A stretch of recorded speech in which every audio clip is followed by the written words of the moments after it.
اهلا بيكم. النهارده هنتكلم عن شد الجبهه بالمنظار. انا دكتور وائل يحيى.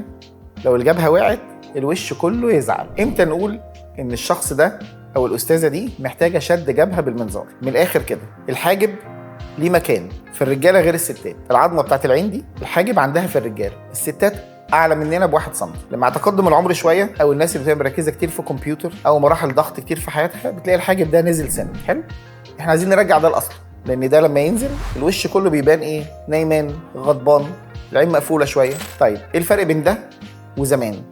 زمان كان عباره عن جرح طولي كده عند منبت الراس، الجرح دوت كان بيبقى شكله سيء جدا الحقيقه. المنظار النهارده في استخداماته في التجميل هي قليله بس من احسن الحاجات اللي كونت لنا نتائج مرضيه جدا استخدام المناظير. 3 فتحات صغيرين في الراس بنرفع فيهم الجبهه دي تماما، وفيها ميزه بقى رائعه كمان، ان احنا نعرف ناخد الجزء ده اللي هو التمبل اريا ده، ناخده ونرفعه معانا هنا كده، يبقى الشكل حلو جدا. اجراء بسيط جدا تقريبا ببنج موضعي، وفي بعض الاحيان بيبقى بنج كلي لو هيتعمل معاه عمليات تانية مصاحبه ليها.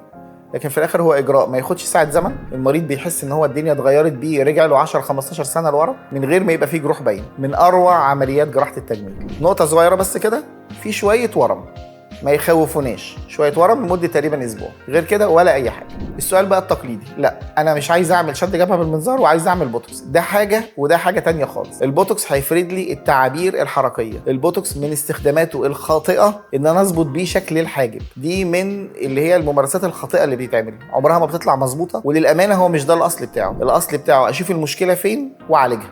عندي شويه تعابير حركيه وده ماسك نفسه، الحاجب ماسك نفسه، البوتوكس مع التعبير الحركيه هيجيب نتيجه حلوه جدا. لكن شد الجبهه بالمنظار او المريض اللي بيشتكي ان في سقوط في الحاجب لو اتعمل له بوتوكس يتضر. عشان كده احنا بنسمع عن مشكله ايه؟